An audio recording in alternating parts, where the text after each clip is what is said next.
Bab 4. Kriing. Suara alarm di kamar Rindu terdengar begitu nyaring, padahal jam dinding di kamar Rindu yang sudah sakaratul maut itu masih menunjukkan waktu pukul 5 pagi. Bukannya bangun, Rindu justru malah menutup telinganya dengan guling busuk yang selalu menaminya tidur. Susi yang kebetulan bersiap-siap untuk sholat subuh bersama sang suami dan Gilang langsung menolehkan kepalanya ke arah kamar Rindu berada. Ya Allah ya Robi, benar-benar ya anak perawan ayah itu, mentang-mentang gak sholat tapi bukannya bangun. Dan itu kenapa lagi jam beker malah nyaring bunyi masih jam segini. Omal Susi, jam waker bu, bukan jam beker. Gilang membenarkan. Allah sama aja, sama-sama ada kata-katanya di belakang. Susi tidak mau tahu kemudian langsung berjalan masuk ke arah kamar Rindu. Dengan kasar Susi membuka pintu kamar Rindu, matanya melihat anaknya gadisnya yang mana malah tertidur dengan nyenyaknya dan menutupi wajah dan telinganya dengan bantal. Susi mengangkat kain sarung yang dipakainya untuk sholat agar jalannya tidak terganggu. Rasanya pagi ini Susi ingin sekali melahap Rindu. Sementara di ruang musola, Makmur dan Gilang yang melihat Susi sudah mencak-mencak hanya bisa pasrah. Sepertinya sholat jamaah hanya kita berdua saja, ucap Makmur. Ya sudah ayo kita mulai ya, biar Gilang yang komat, sahut Gilang dan dijawab anggukan kepala oleh Makmur. Gilang pun langsung komat agar syokat subuh berjamaah dengan ayahnya segera dimulai, karena kalau harus menunggu ibunya kembali, bisa dipastikan akan terbit matahari dan sholat subuh pun jadi kesiangan. Di kamar Rindu sendiri, dengan paksa Susi menarik bantal busuk yang menutupi wajah dan telinga Rindu, dan hal itu sukses membuat Rindu terkejut dan seketika langsung bangun dan terduduk. Dilihatnya sang ibu sudah berdiri di hadapannya dengan memakai mukena yang sudah terlihat menghitam di bagian kepalanya. Ibu kenapa sih? Rindu itu lagi libur sholat bu, jadi kenapa ganggu Rindu mimpi indah sih? Tanya Rindu dengan mata yang masih terasa mengantuk. Kalau libur sholat, Allahu Akbar. Suara Makmur agar terdengar sampai ke dalam kamar Rindu, dan benar, Susi langsung menghentikan ucapannya begitu mendengar suara takbir sang suami. Ibu mau sholat dulu, siap sholat nanti kita sambung lagi. Ucap Susi kemudian langsung berlari keluar dari kamar Rindu sambil mengangkat sarungnya tinggi-tinggi. Rindu sendiri yang tidak mengerti dengan apa yang dikatakan ibunya hanya menatap ke arah pintu. Apaan sih? Gak jelas banget. Ucap Rindu kemudian langsung kembali melanjutkan tidurnya. Namun tiba-tiba Rindu ingat satu hal. Dengan cepat Rindu bangkit dan menatap jam dinding yang menempel di tembok kamarnya tanpa kaca. Ya Allah, aku harus siap-siap. Hari ini kan aku kerja di perusahaan sepupunya Mahda. Ucap Rindu kemudian langsung turun dari tempat tidurnya dan berlari masuk ke dalam kamar mandi. Di ruang musola, Makmur, Susi dan Gilang sudah selesai mengerjakan sholat subuh. Setelah selesai berdoa, Susi langsung bangkit ingin kembali ke kamar Rindu, namun langkahnya terhenti saat mendengar suara pintu kamar mandi yang terbuka dan melihat Rindu baru saja selesai mandi. Tumben ini anak mandi pagi-pagi, pasti hari ini bakalan hujan lebat. Ucap Susi yang langsung dijawab muka kesal oleh Rindu. Ibu kenapa doanya jelek banget sih? Hari ini Rindu itu mau kerja. Dan ini hari pertama Rindu masuk kerja. Jadi Rindu nggak boleh telat. Apa kata dunia kalau Rindu sampai telat? Bisa-bisa Mada ngerok kalau aku telat. Sahut Rindu memberitahu. Nah kalau kayak begini kan ibu senang dengarnya. Bangun pagi-pagi, terus langsung cari rezeki. Jadi rezeki itu dijemput, bukan ditunggu. Susi terlihat begitu senang. Mbak nanti Gilang nebeng ya, kan Mbak mau kepigi kerja naik motor kan? Ucap Gilang yang kini sudah terlihat rapi dengan baju seragam sekolahnya. Oke, kalau gitu mbakmu yang cantiknya luar biasa siap-siap dulu. Sahut Rindu kemudian langsung masuk ke dalam kamar. Makmur juga yang melihat suasana pagi ini adem ayem ikut senang. Biasanya setiap pagi yang didengarnya suara istrinya yang kalah sama suara petir, belum lagi kalau panci kesayangannya sudah dibawa-bawa, ditambah putrinya yang selalu saja menyahut. Alhasil setiap menunggu sarapan dan kopi di pagi hari selalu ngaret. Karena untuk masak air panas terlalu lama.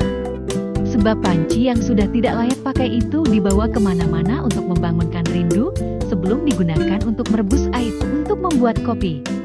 Susi di dapur terlihat begitu happy, segala macam lagu dangdut sudah dinyanyikan, dan itu jelas terdengar oleh Makmur, Rindu dan juga Gilang. Sepertinya kalau ibu kalian lagi senang begini, ayah nggak perlu kasih uang belanja deh, ucap Makmur sambil tertawa. Silakan saja kalau ayah mau makan kerak dari sisa nasi kemarin, sahut Gilang yang langsung disambut tawa oleh Makmur dan juga Gilang. Rindu sendiri sedang memoles wajahnya dengan makeup tipis, mendengar suara ibunya yang sekarang justru berganti genre lagu. Dari yang awalnya dangdut, kini mendadak indie, membuat Rindu hanya bisa menggelengkan kepala saja. Kini jam sudah menunjukkan jam 6:15 pagi, sarapan sudah tersedia di atas meja. Kopi pahit kesukaan sang suami juga sudah tersedia. Teh manis untuk Gilang dan Rindu juga tersaji dengan rapi di atas meja beserta nasi goreng dan telur ceplok kebanggaan Rindu sudah selesai. Waktunya makan, teriak Rindu yang sudah selesai dan keluar dari kamar. Makmur, Susi dan Gilang langsung terdiam saat melihat penampilan Rindu yang beda dari biasanya.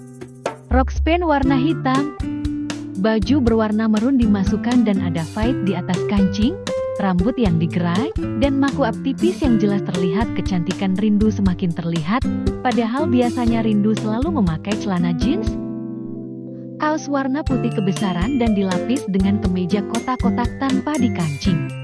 Ya ini beneran Rindu kan? Tanya Susi yang dijawab anggukan kepala oleh Makmur.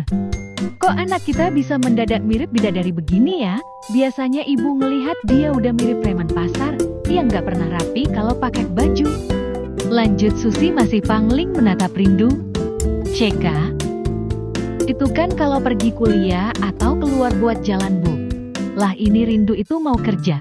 Kalau pakai baju kayak biasanya, bisa-bisa Rindu diusir langsung, ucap Rindu memberitahu.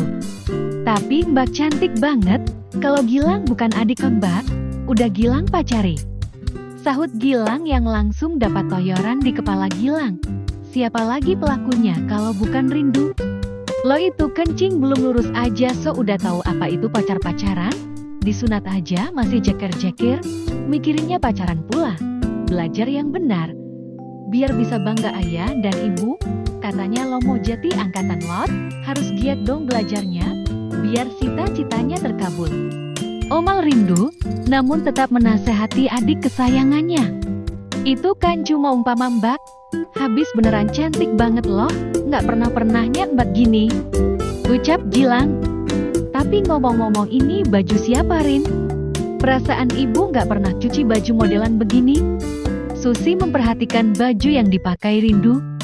Beli semalam bareng Mahdabu. Dia juga yang pilihan, dan dia juga yang kasih kerajaan buat Rindu. Rindu memberitahu.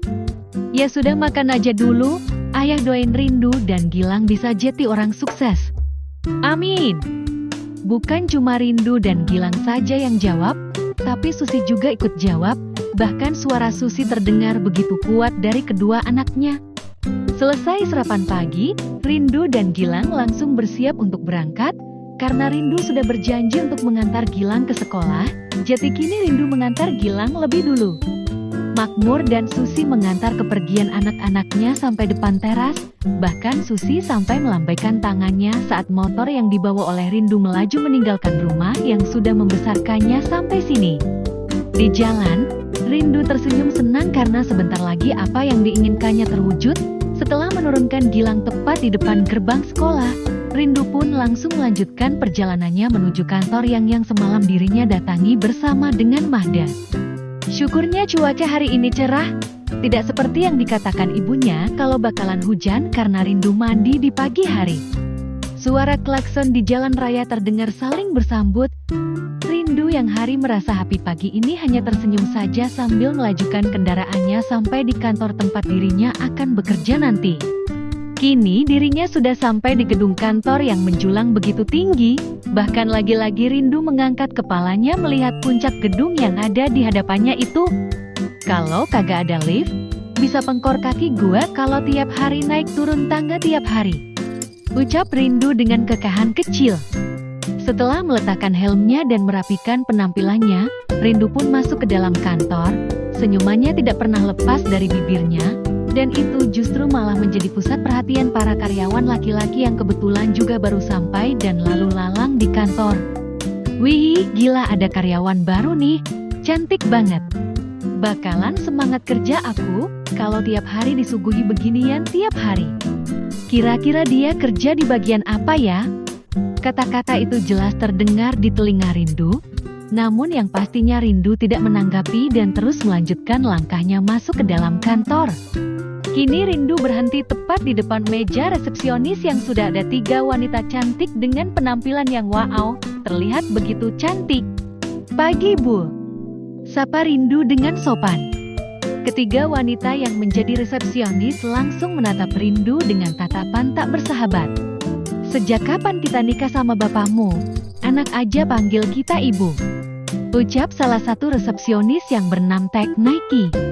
Terus saya harus panggil apa? Tante. Tanya Rindu dengan wajah tanpa dosa. Jelas saja ketiga wanita yang ada di hadapan Rindu langsung memasang tanduk. Kamu jangan asal bicara dong. Kita apa setua itu kamu panggil tante? Jawab teman Nike yang bernama Donna. Rindu menghela nafas dengan pelan. Baiklah, saya kesini mau bertemu dengan Pak Rama. Ucap Rindu yang langsung membuat ketiga wanita yang ada di hadapan Rindu seketika langsung terbengong. Jelas terbengong, bos ganteng mereka dicari sama wanita yang tidak mereka kenal. Namun suara berat terdengar dari belakang Rindu dan membuat keempat wanita yang masih saling tatap, langsung menolehkan kepala mereka serempak ke arah asal suara. Ada apa ini? Rindu yang langsung menoleh langsung membulatkan matanya saat melihat pria yang terlihat begitu tampan. Keduanya saling tatap, yang satu menampilkan wajah masem-masem, yang satunya lagi dengan tatapan dingin dan sombong. Kamu siapa? Rindu langsung melototkan matanya begitu pria yang ada di hadapannya bertanya dan tidak mengenali dirinya.